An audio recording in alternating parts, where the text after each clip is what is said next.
Jerusalem, nearly 4,000 years ago, long before Moses, before David, before the temple was ever built.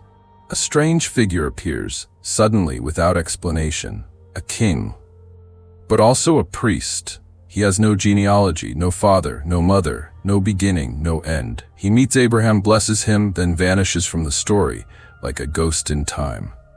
His name is Melchizedek. And for thousands of years, prophets, mystics, and theologians have asked the same question. Who or what was he really? A man, a myth, or something far more powerful, an immortal, a divine being, or perhaps the key to an ancient priesthood older than Israel itself? The story begins in Genesis 14. Abraham has just won a brutal battle against 4 kings. On his way back, he's met by someone entirely unexpected. And Melchizedek, king of Salem, brought out bread and wine. He was priest of God Most High. That's it. One line, no backstory, no lineage, no tribe. He blesses Abraham, and Abraham tithes to him, gives him 1/10 of all. And then Melchizedek disappears. Never mentioned again in the Torah. No death, no tomb, just silence. Who is this king of Salem?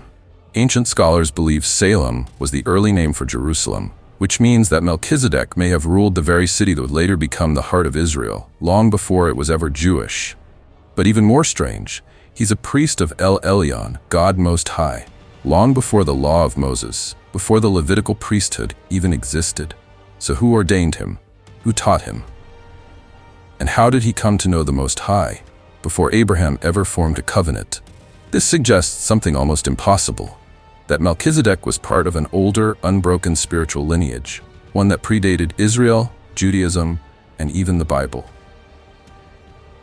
1,000 years after Abraham, King David, writing under divine inspiration, mentions Melchizedek again. You are a priest forever in the order of Melchizedek. Psalm 110. This single line unlocks an ancient mystery. David, himself from the tribe of Judah, not Levi, declares a new order of priesthood, not from bloodline, not from tribe, but from eternity. The order of Melchizedek isn't a position. It's a state of being, eternal, untouched by human law. Jewish mystics believed Melchizedek might not have been human at all. Some Kabbalistic traditions identify him as Shem, the son of Noah, who lived centuries after the flood. Others go even deeper, saying Melchizedek was an angel in human form, a guardian of divine wisdom, a priest of the original light before the fall of man. Early Gnostics claimed Melchizedek held the keys to hidden spiritual knowledge, that he taught Abraham secrets of the stars, sacred geometry, and the breath of God.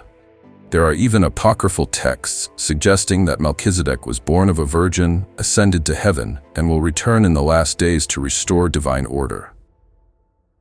In the New Testament, the mystery intensifies.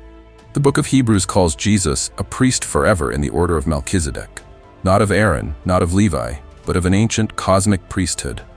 This suggests that Christ did not come to continue an old religious system, but to revive something older, pure, eternal. Some theologians even go further, wondering, was Melchizedek a pre-incarnate Christ, a divine manifestation long before the New Testament, a foreshadowing or a time-bending appearance of the same eternal being?